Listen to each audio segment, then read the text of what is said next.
sometimes make it through and hit the ground and hit their targets.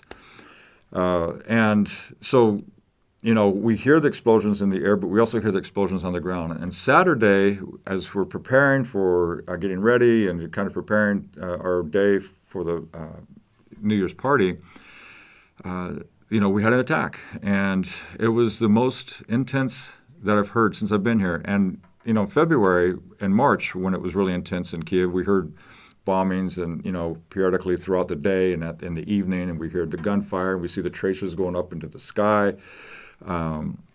shooting anti-aircraft, bullets and missiles and things like that, so that was pretty intense then.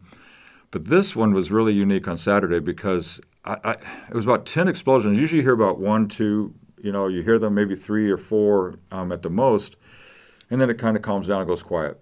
And then you don't hear anything for a week or a month or something like that. This went on. There was 10, 11, 12. And I go, my goodness, what is going on? And it kind of calmed down a little bit. So I opened my window in my apartment to kind of trace to see where it was all happening. And I could see some smoke over towards my friend's house that had actually escaped from Kherson, and we're living here in Kyiv now. It's over there towards Olimpiska. And I saw some smoke rising up over there, and so I'm calling them right away, and thank God they were already underground. They were already in the metro. And so they were safe, But there's some buildings blocking the way, so I can't exactly see where it is. But as I was looking at that, all of a sudden a huge explosion happened about 300 meters from my apartment, and the blast hit my face.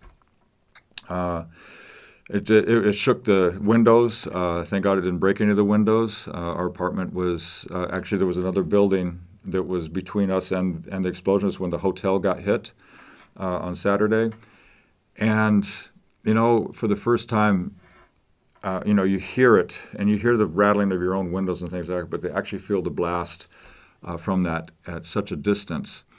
You really felt the impact of what's going on. And there was a lot of people in the park. I have a park in front of my apartment. There were a lot of people walking. It was kind of a nice day, so a lot of people get out, and it was somewhat sunny. And so it was a lovely day, and many, many people on the streets and in the park were walking, and this blast went across the park, and people somewhat stopped. They, I don't know if they knew where it came from, but they somewhat pause for a moment. I'm thinking, guys, come on, go get it, find cover, and then I saw the smoke coming up from on the other side of the building where that came from, and I managed to get a photo of it.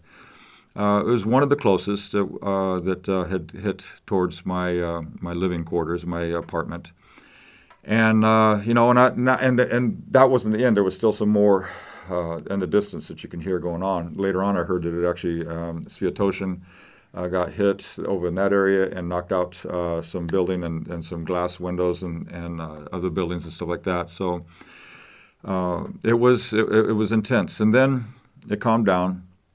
They actually released the air raid alerts around 4 p.m. And so we thought, okay, all right, let's just regather, regroup, stuff like that. It's a good time. We should get together anyway. Again, this is not yes, being safe is important. But once the air raid is lifted, that means that there's no incoming missiles in the sky right now. And Ukraine has been very good at warning us, giving us ample warning. About 30 minutes to almost an hour of the warnings, sirens will go on before those would reach us. So I thought, we'll go ahead and get together and meet. So we get over there. We're at Sviatoshin area and at a house and enjoying ourselves.